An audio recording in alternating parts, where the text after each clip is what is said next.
Greetings, everyone. This is Nadine from EnergyWorksHealers.com. I was going to make a regular video with the information that I had today, and my webcam stopped working.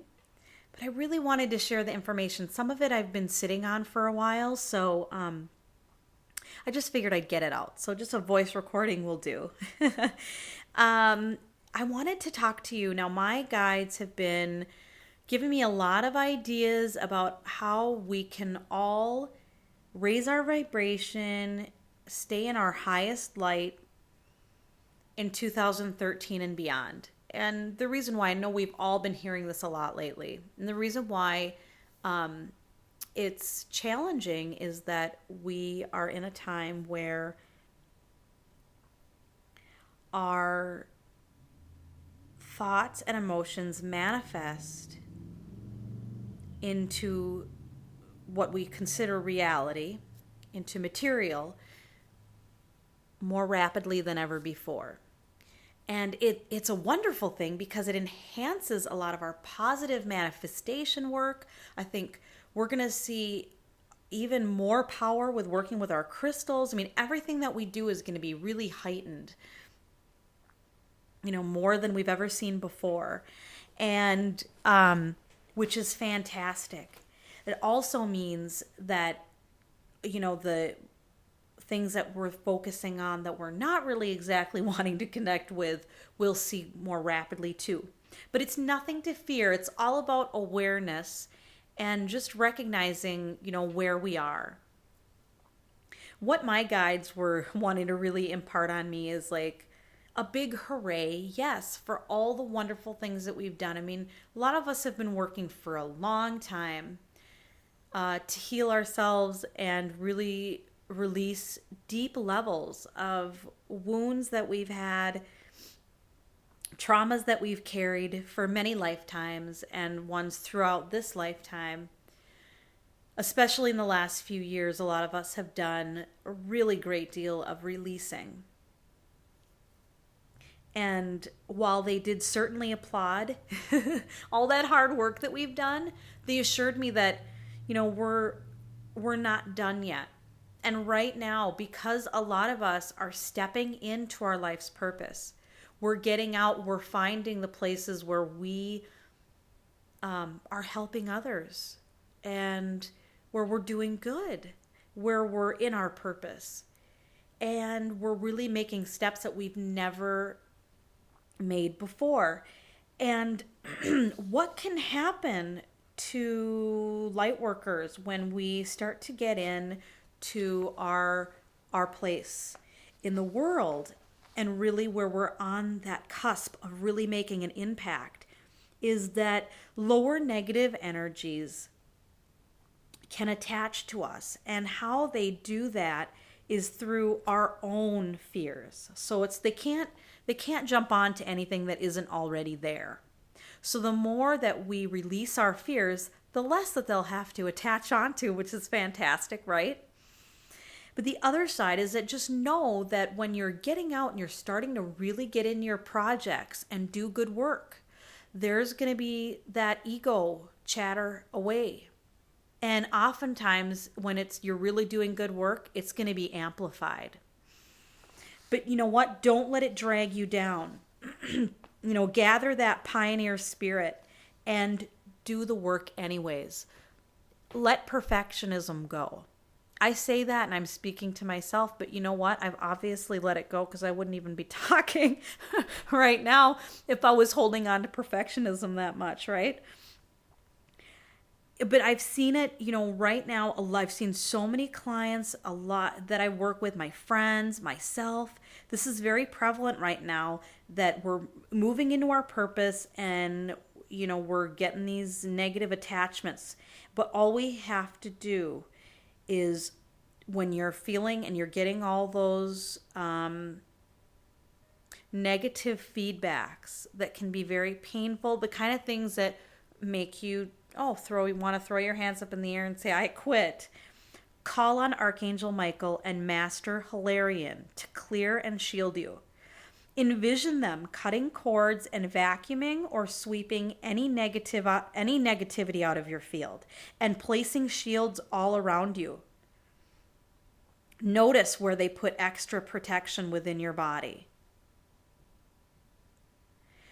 Affirm that the shields block and transmute all lower negative energies, but at the same time, they attract and allow all the good the universe has to offer.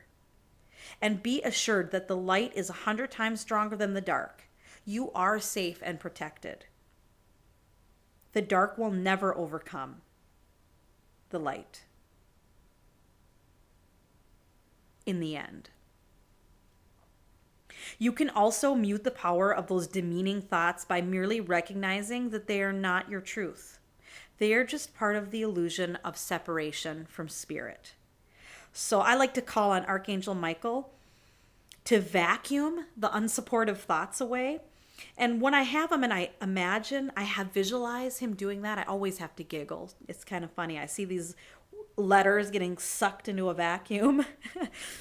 And another thing that you can do, again, crystals just are so amazing. Fluorite crystals are really just do excellent work as a mental vacuum. So you can even hold one in your hand while you're doing this practice to really boost it. Another thing that I wanted to talk about was drinking a lot of water. Water is so vital to being able to do channeling work. And when I say channeling, I mean just bringing in spirit. We're channeling doing all kinds of work that we're doing. It doesn't just mean that you're literally sitting down and channeling a spirit and allowing them to talk through you. No, I mean bringing spirit into your body and bringing it out into the world. However you do that, you might do that by making beautiful rugs. You might do that by fixing cars. You might do that by being a doctor. You might do that by being a healer. You might be a traditional Chinese medicine doctor. There's so many different ways that we channel spirit. It just means allowing that pure creative source into us and through us and allow it to flow. It's not of us in the ego sense. But we are, again, able to do that. Drink a lot of water to do that, to be able to channel clearly and to be able to go with the flow. It really does help us go with the flow. Oh, I want to go back to the other, just work, keeping, a higher vibration as far as our thoughts. A great practice is detachment, and it really helps us stay balanced when we see the material world for what it is, illusion. There's an active meditation that I like, and I've seen it in the Course of Miracles, and I know in other Tibetan traditions. You spend time every day observing your surroundings. And as you witness the world around you, you begin to alter your perception of everything you encounter. And you do this by taking each item in your surroundings and affirming in your mind or out loud that it is not as it appears to be. For instance, you see a light post and you say to yourself, the light post is not as it appears to be.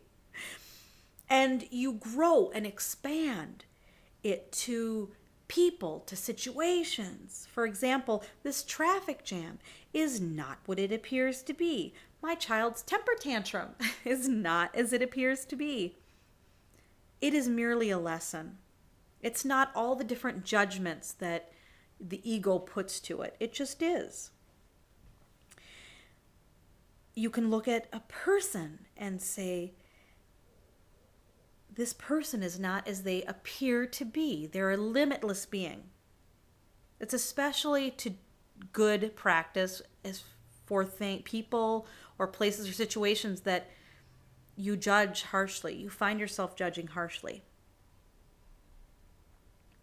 So when we practice that and weave that into just our day, as much as not you're going to do it all day, but you take time to put that into your awareness, you'll really be amazed at how it keeps the ego in check. It's absolutely amazing. And of course, meditation is a wonderful way to practice detachment and just find the peace that you have within you, within your heart, within your mind, within your own soul.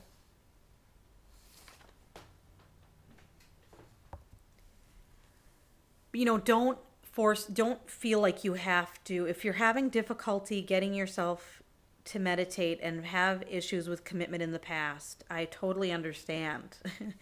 And active meditations and visualizations are wonderful. But another thing you can do is just commit 5 minutes a day.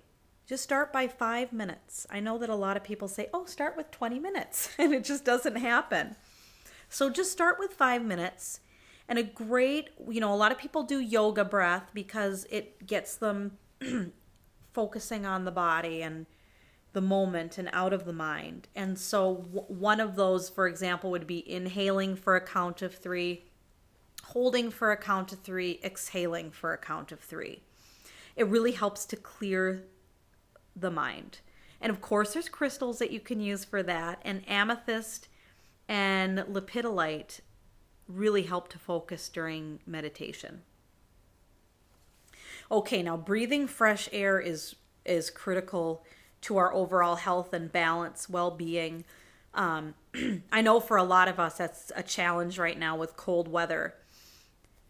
Just be sure, especially if you're experiencing challenging thoughts or emotions, to step outside for a moment, take a few deep breaths, recalibrate your system. And if you're having an especially challenging day, you know what? You may need to do it several times all throughout the day to stay balanced. And that's just fine. Do whatever it takes to honor yourself. And, just be gentle with yourself. Honor that you are doing your best and know that the truth is that you're perfect just the way that you are. Surround yourself as much as you can with loving, kind people who see the light within you. I've noticed there are some people within the Lightworker community who on the surface appear to be working in the light, but they're actually working from ego. And you'll notice these types will try to force their ideas onto others or tell you that you need to do something or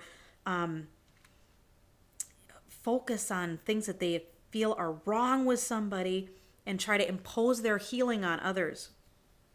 And that's just not the way that Spirit works. Spirit honors free will. And it's the ego that's the forceful judgment. And just learn to say no to people when you feel that their offering is not a benefit for your highest good. And on the flip side of that, we just want to make sure that we're not going out and trying to heal everyone around us, that we want to respect the law of free will. For example, I don't do distance healings unless I have received approval by the individual that I'm doing the work on. And really, in the shamanic tradition, you don't work on anybody unless they have asked, because it's part of the healing process. Like step 1, you come out and ask for help. So it's really, if there's somebody that you really are, have concerns for, feel compelled to do healing for, there's a couple of things. There's probably some mirroring things that are happening. What you're wanting to heal in that person is really something that you need to heal within yourself. So honor that and explore that for what it is.